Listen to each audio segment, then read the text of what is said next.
Back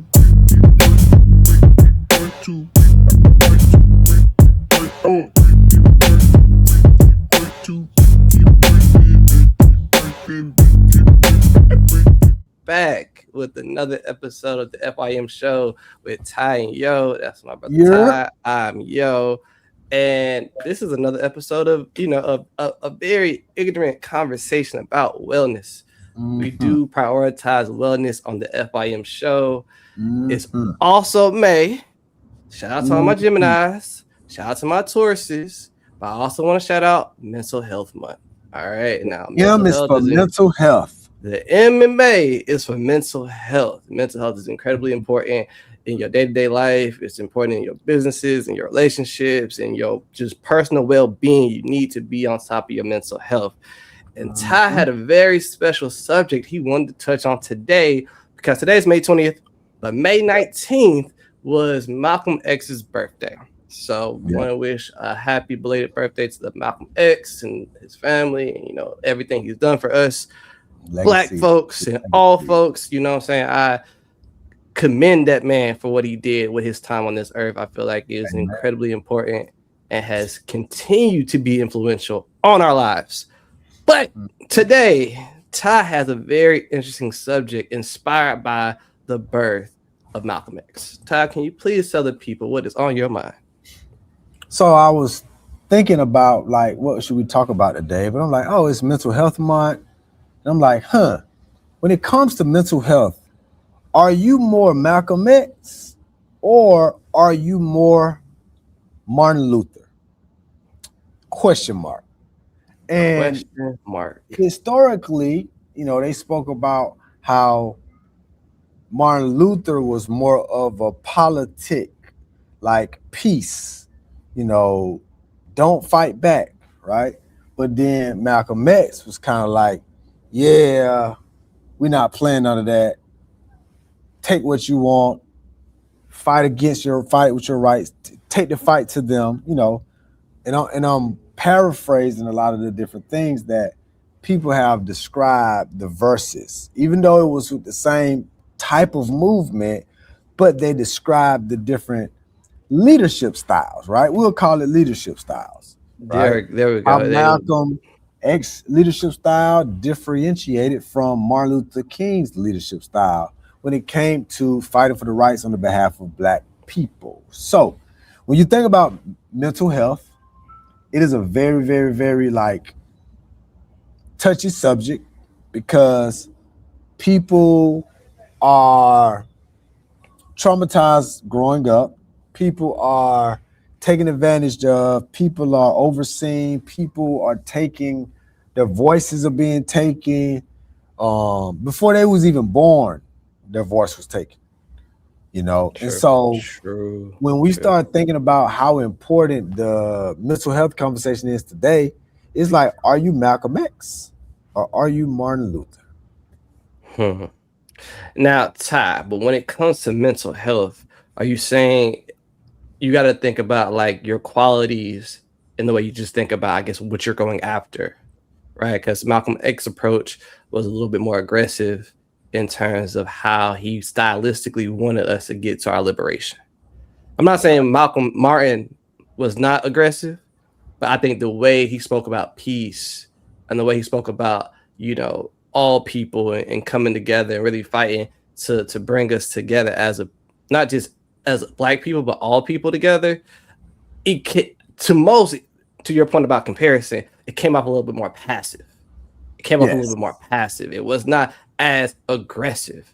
It really turned the other cheek. But how do you look at that when it comes to mental health, though? Are you saying can you give me a little bit of a comparison if you have a Martin style when it comes to your mental health? I think when you think about a Martin style, when you approach your mental health, is aspirational, belief, passive, meaning that you believe that what you do, that the direction you're working towards is you're going to receive the benefit if you do all the things that are in line with having control and peace with your mental health. Versus Malcolm X is probably a little bit more aggressive about the results of what you want your mental health to be, right? So the boundaries might be a little bit more higher. The boundaries might be a little bit more thicker, right? It might not have as many opportunities for disappointment or people to disappoint you that would interfere with your mental health, and that will create people respecting your boundaries, but they might feel bad based on how it was delivered, right? So your delivery of your protection of your mental health can be a Malcolm X type of delivery, or it can be a Martin Luther King type of delivery, where it's like, I have a dream that all of us together can work on our mental health, even if that other person is toxic, right? Even if that other person is white, even if that kid is white, even if that kid is black. Martin Luther had a dream that both will segregate, will not segregate, and will work together, right? Will not be separate, will be unified, right? So that means that if somebody else is dealing with mental health and you are dealing with mental health, but you a little bit further along in your journey of being well, but they are not, but y'all are sitting in the same pathway, you have to make the decision to try to pull them up with you. Right? But could that come at your detriment though? Once again, it can come at your detriment, or it can come at unity.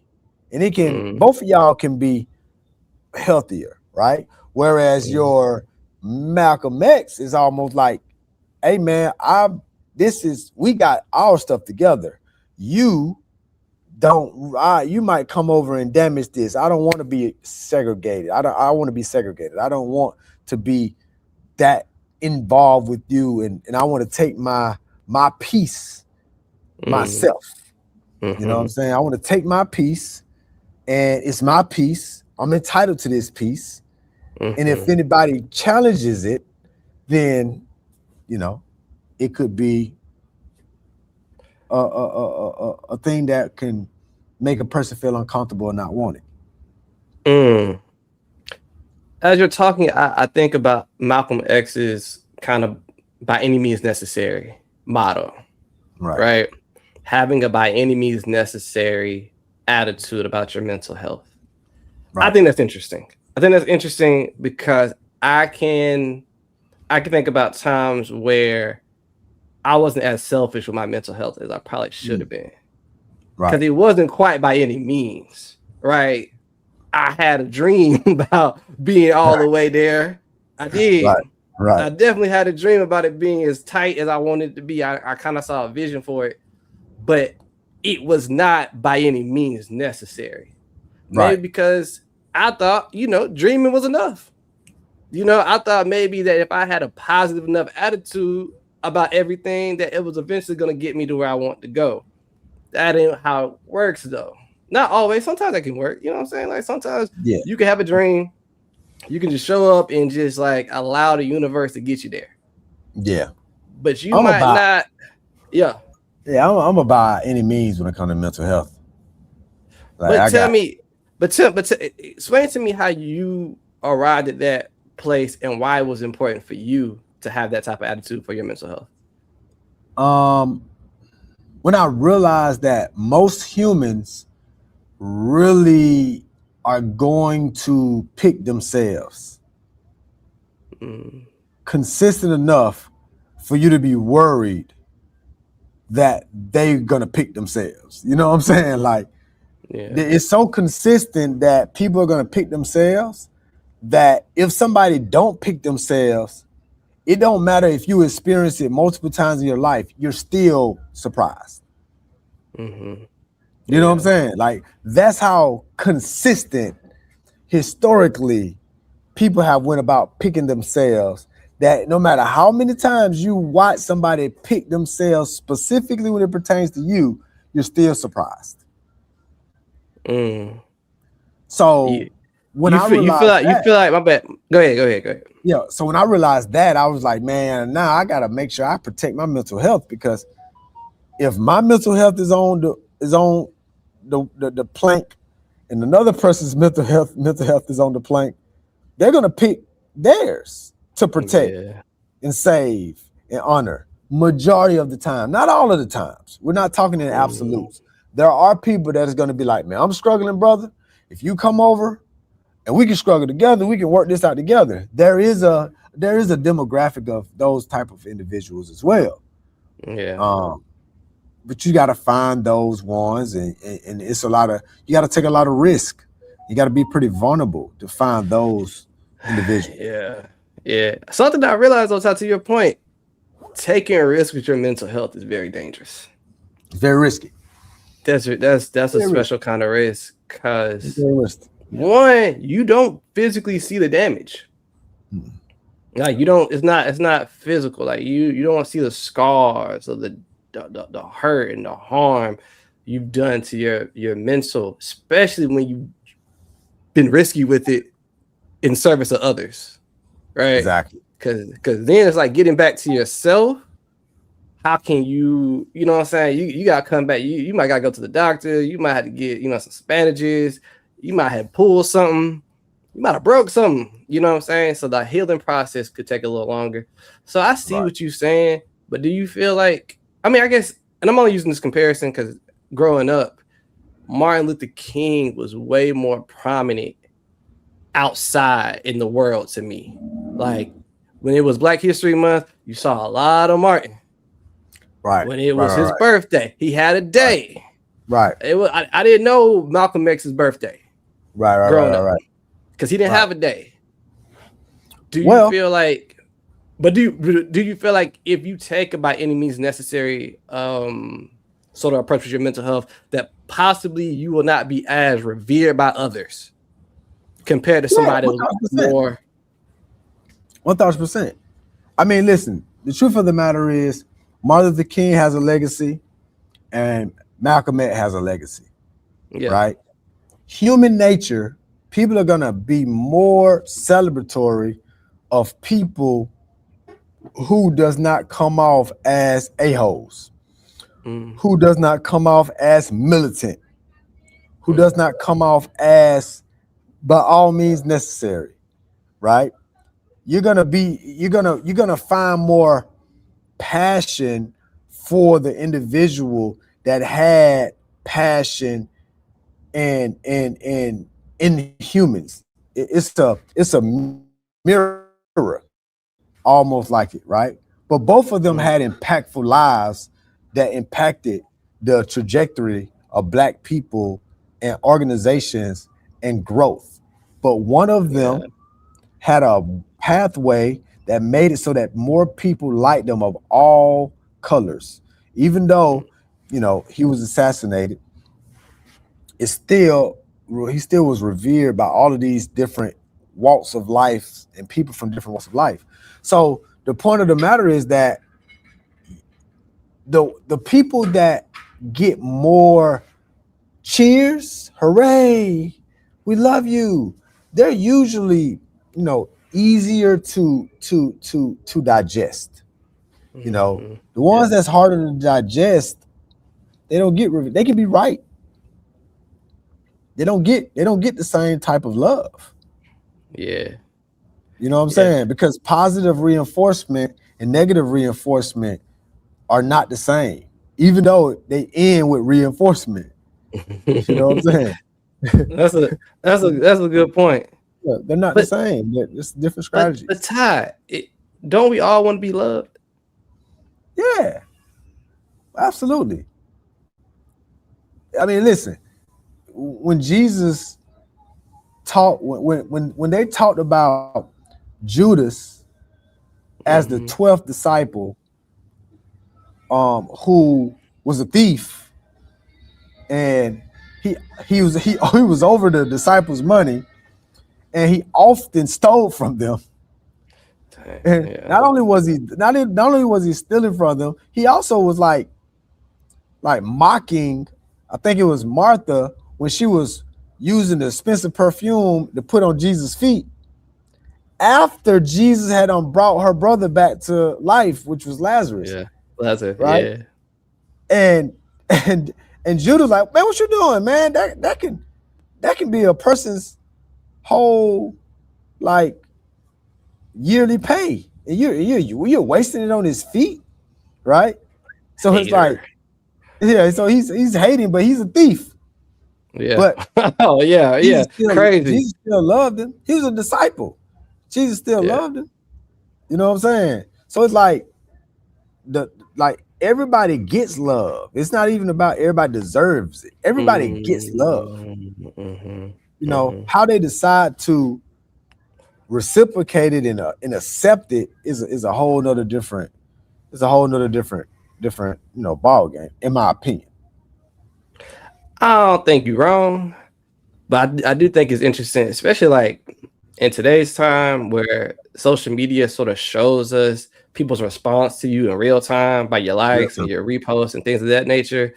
Obviously, being beloved and being revered is something that I think we naturally kind of lean into, or is desired, right? I don't think there's a lot of people who desires to be the villain, without some type of like, because even sometimes being the villain, you get, to your point, you get love by other people that like to be villains. Right. I I mean, just, ah man, I think right? it's, I think it's easier for a person to fall into idolatry when Mm-hmm. they're getting idolized by so many people. If they don't have their mental health in check, or they don't have their purpose in check, because now you're Mm-hmm. looking at this like these people as if like they are a god. You know what I'm saying? But in actuality, they're just doing the work of Christ. They're just doing the work Mm-hmm. of somebody else, right? You know what I'm saying? Mm-hmm. They're a messenger of something else. So it's like, for me, when I think about mental health, even when you're getting revered by other people, like you got to be strong to know that it's a purpose that you're serving. You are not the purpose. You know what I'm Mm-hmm. saying? And it's the same way for someone that have a different leadership style on how they're going to go about protecting their mental health, or how they're going to go about protecting their family's mental health, from a Mm-hmm. resource perspective, right? I mean, we talk about um I think we talk about Malcolm X, we talk about Martin Luther a lot, but I don't think a lot of people really talk about Frederick Douglass a lot. Mm-hmm. Frederick Douglass, was really about like learn these trades to fend for Mm-hmm. yourself. If I'm not Mm-hmm. mistaken, I think that was Frederick Douglass. That was like, get educated, be your own be a locksmith, get a Mm-hmm. trade, you know, Mm-hmm. things of that nature. And you had another, now you have another leadership style, Yeah. right? Where Mm-hmm. one is like, we're unified. That's the dream. We should Mm-hmm. all work together, love each other. Then you have the other one was like, we're gonna protect our rights. We're gonna protect our community by any means necessary, right? Mm-hmm. You had another one that's like, get educated, learn a trade, fend for yourself internally. And Yeah. all of them have the same goal. The same goal is just about liberation and being able to have Yeah. protection, and to make sure we're not taken advantage of, make sure we're not lynched, make sure all of these different things, we have resources, you know? Mm-hmm. And like, all of this tie back into mental health, because when your mental is not right, it's hard for you to progress. You know what I'm Yeah. saying? It's hard for you to Yeah. progress. You can't go and fight for nobody rights when your mental is not right. Nah. You know what I'm saying? There you go. I mean, and to your point, man, like what is liberation if your mental's not good? You already got everything, you got skin like ours. You got enough against you. You can't be against Right. yourself, Right. you know. Can't be Um, against yourself. but I wanted to ask you, Sal, why, and I kind of wanted this just the other day. It seems like when the conversation about mental health has obviously evolved over time, but I remember growing up very early on that they were saying like black men never really spoke about their mental health. Why is that? I think that historically, that's not how it is today. Not at all. But No, no, no. We didn't progress historically, past that. yeah, historically, men was just taught to be tough, Mm, be tough. It was like being a provider was being synonymous with being tough. And being Mm-hmm. tough means that you can't be vulnerable. Being vulnerable means that you're talking about your weaknesses. So some people Mm-hmm. did it to protect themselves so that their enemies didn't have in on how to harm them. And then some just was programmed through our community that if you're a man, you don't supposed to be talking about your emotions, your feelings. You don't supposed to be crying. That's not a trait that a Mm-hmm. man has. And so I think that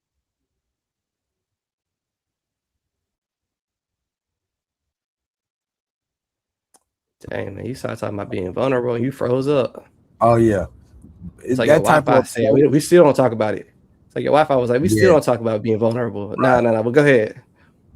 That approach to this whole keeping my feelings in because Mm-hmm. of what the world is telling me who I should be as a man, stop them Mm-hmm. from checking in with their mental health, checking in on their physical health, being vulnerable, having so many different weights that they're carrying around.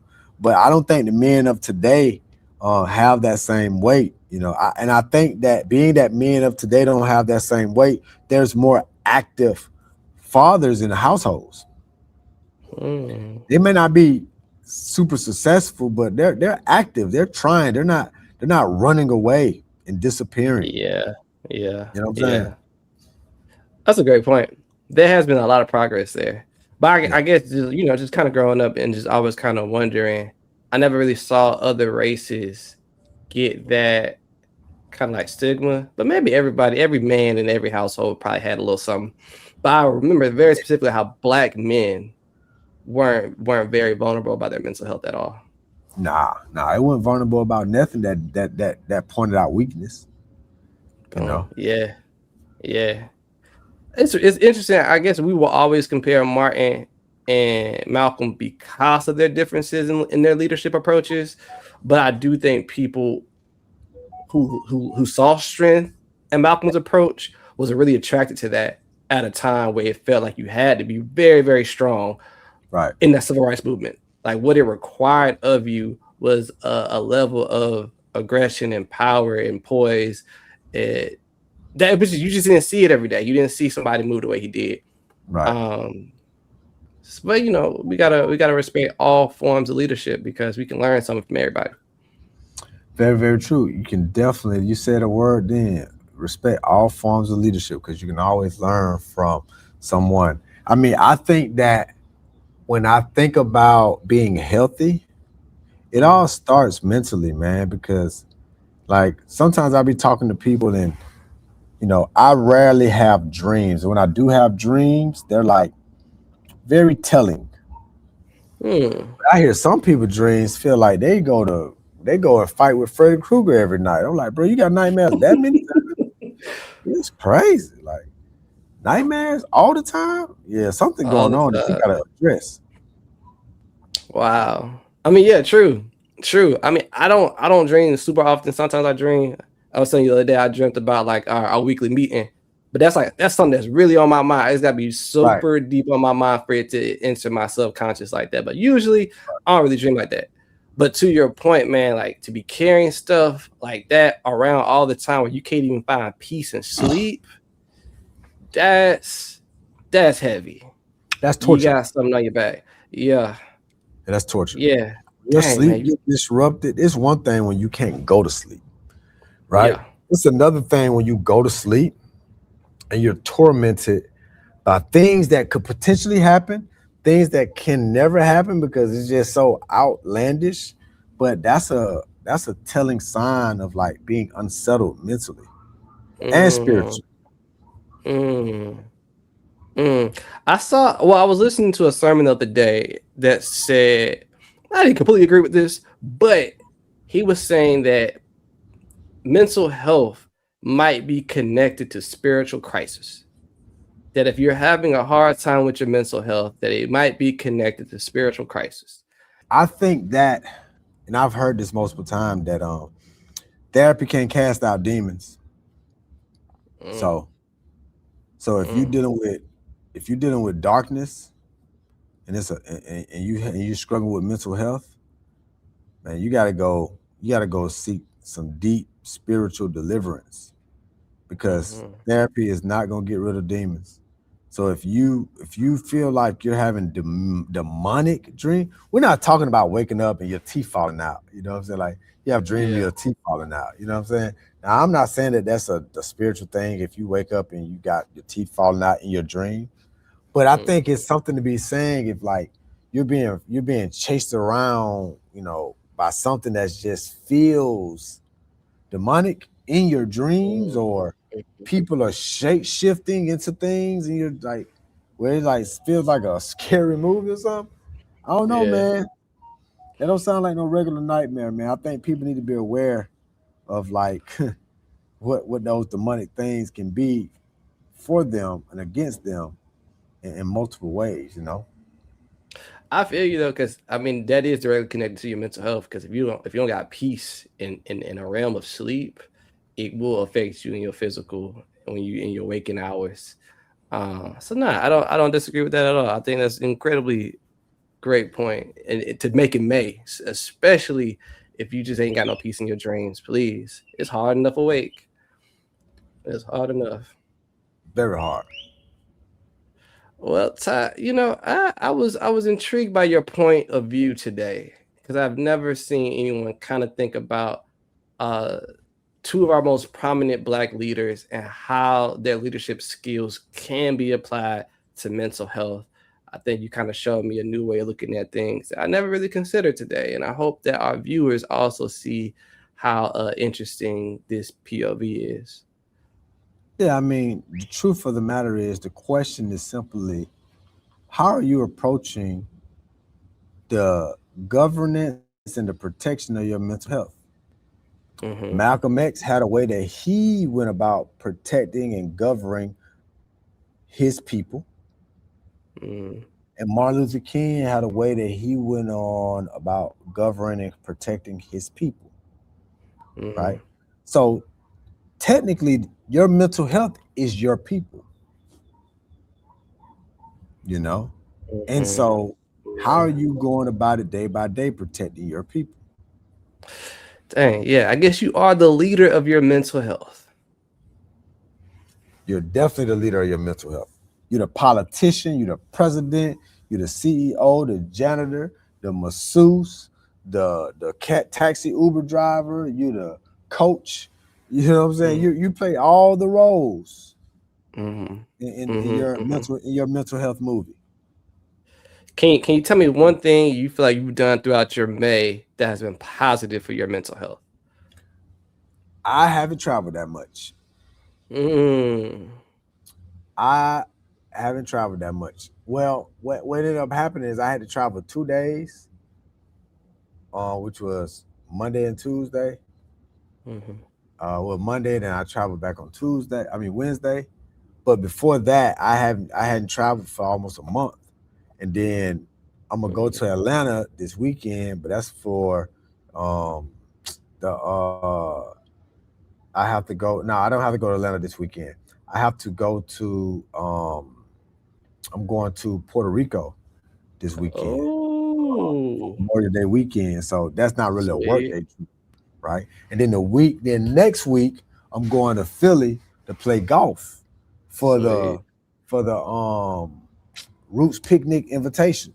Once again, that's not work. Oh, You know what I'm that's saying? hard. So like my mental health has been really disconnected from like having to travel for work. So I don't have to. I traveled for work already. That was Mm-hmm. on Monday, Tuesday.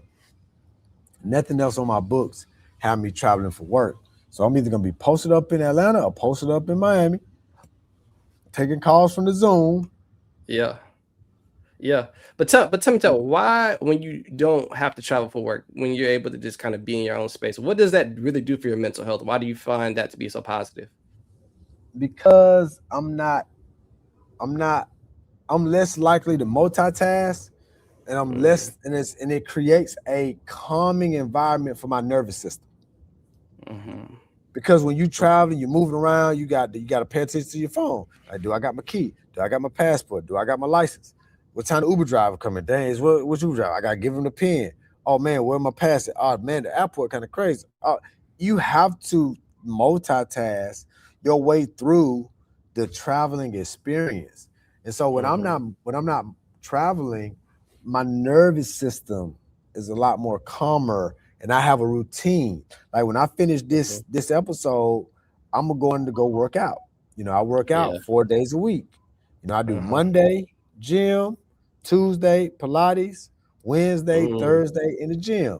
If I miss a day, then that means I got to work out on Friday. If I miss 2 days, that means I got to work out on Friday and Saturday. You know what I'm Saturday, saying? yeah. So I missed 2 days. I missed Monday and Tuesday. So I got to work Because you out were traveling. Wednesday, Thursday, Friday. Yeah, because I was traveling. I got you. I got you. But you feel like when you're in your routine, when you're in your space, when you got a calm nervous system, you feel your best. Yes. It's one of the it's a very for me, it's a very liberating feeling because bro, from 2011 to 2025, man, 100 flights a year, bro. That's 14 years. It's 14 years, bro. Right now, Yeah. I'm definitely on the pace of like doing less flights. Like my pace that I'm feeling right now is like it's slowly. Like June, I'm traveling for work for a week and some days. And any other time that I gotta travel is leisure. Mm-hmm. Hanging out with the family, Yeah. doing something that's like family oriented. You know, I'm not I'm not exposing myself to places and things I don't need to be. Mm-hmm. And it's drastic. July, bro, I got two things on my on my Two on my things. on my docket to travel. July.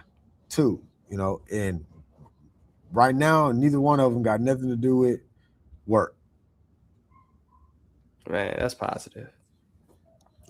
So that's just where I'm at. In August, that's my wellness month. August is my wellness month. That's where I take my month to like regroup, reset. Like like I started doing that last year, Mm-hmm. and now it just feels right to do it every August. Just But take why that whole August? month. Um, the number 8 is representing of a beginning. You Mm-hmm. know, so it's like that month is that eighth month of the year feels like the beginning. So Mm-hmm. it's like that it's a spiritual thing that's connected to that as well. Man, I hope people are receiving this as a great reason to know what makes your mental health better. Right? Like the Amen. way Todd just like laid everything out, it's very clear what he knows is like this thing kind of gets me off balance, but this is how I get back realigned. I even have a month for it. Like that's to me is like a positive way of thinking about not just your mental health, but your long-term mental health. Not just for the month of May, but you know what I'm saying, all 12 months throughout the year. So I don't know, Todd. Absolutely. I feel very encouraged by knowing what you're doing in August, and I'm gonna have that in mind too. You a silly man. All right, Hercules. y'all, man. There's another episode of the FIM show with Ty and Yo. Yeah. I'm Yo, that's my man Ty. And please leave us in the comments how you feel about today's episode. Do you feel like you've been about Malcolm X with your mental health? Have you been Martin Luther King? Have you been Douglas? Have you been Kendrick Lamar? Tell us who is your leadership idol when it comes to your mental health. And we will And see y'all next time. Go ahead, Ty. there is no right or wrong answer. No, it's not. No, it's There's no not. right As or wrong long answer. as long as you feel good about your mental health. If you don't, it's probably not the best answer. But we getting better every day, y'all. We getting better every day. Step by Let's step. see y'all next time. Yes, Peace. sir.